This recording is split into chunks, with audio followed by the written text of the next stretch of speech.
শ্রীমদ্ ভগবদ্গীতা যথাযথ প্রথম অধ্যায় বিষাদযোগ। শ্লোকে ধৃতরাষ্ট্র উবাচ ধর্মক্ষেত্রে কুরুক্ষেত্রে সমবেতাযুৎসবঃ মামকা পাণ্ডবাশ্চৈব কিম কুর্বত সঞ্জয়। অনুবাদ: ধৃতরাষ্ট্র জিজ্ঞাসা করলেন, হে সঞ্জয়, ধর্মক্ষেত্রে যুদ্ধ করার মানসে সমবেত হয়ে আমার পুত্র এবং পাণ্ডুর পুত্রেরা তারপর কী করল?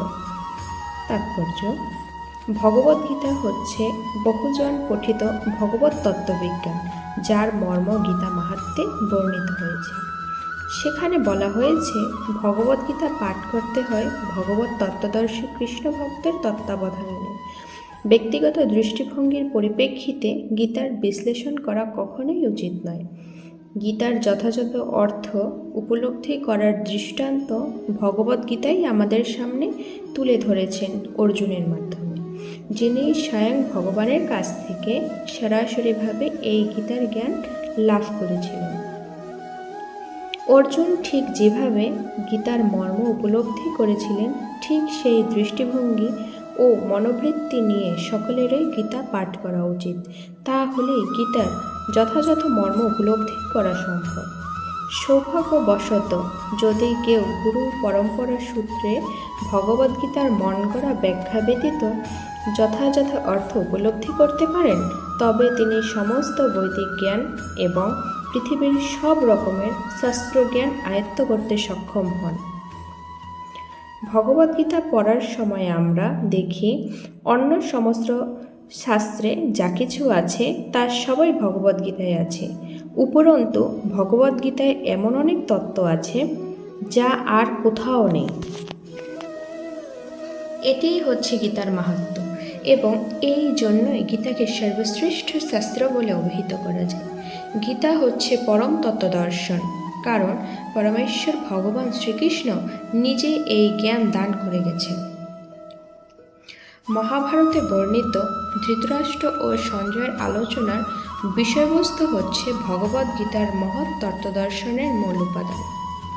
এখানে আমরা জানতে পারি যে এই মহৎ তত্ত্বদর্শন প্রকাশিত হয়েছিল কুরুক্ষেত্রের রণাঙ্গনে, যা সুপ্রাচীন বৈদিক সভ্যতার সময় থেকেই পবিত্র তীর্থস্থানরূপে খ্যাত।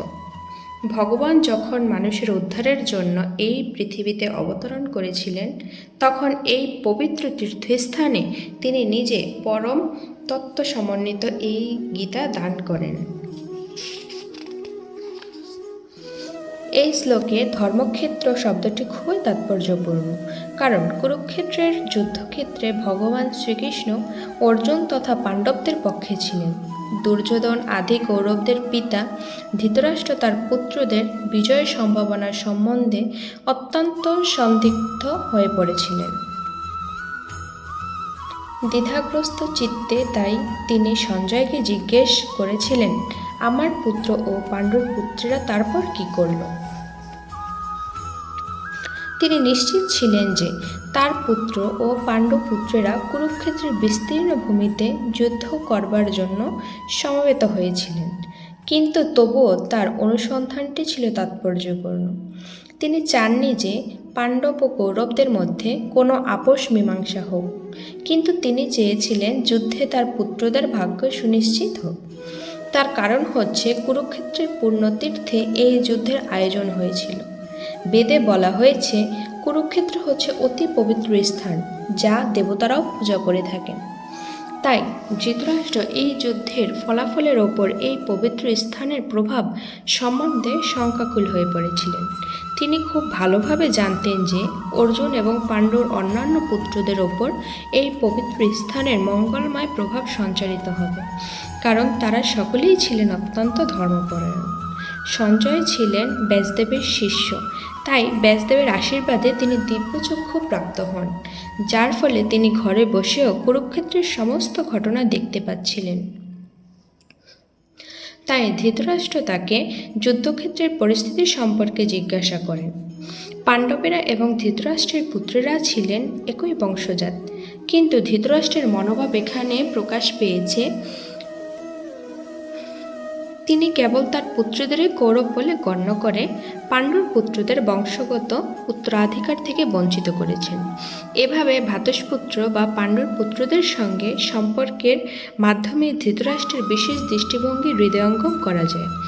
ধান খেতে যেমন আগাছাগুলি তুলে ফেলা দেওয়া হয়, তেমনি ভগবদ্গীতার সূচনা থেকেই আমরা দেখতে পাচ্ছি কুরুক্ষেত্রের রণাঙ্গনে ধর্মের প্রবর্তক ভগবান স্বয়ং উপস্থিত থেকে ধৃতরাষ্ট্রের পাপিষ্ঠ পুত্রদের সমূলে উৎপাদিত করে ধার্মিক যুধিষ্ঠিরের নেতৃত্বে ধর্মপরায়ণ মহাত্মাদের পুনঃপ্রতিষ্ঠা করবার আয়োজন করেছেন।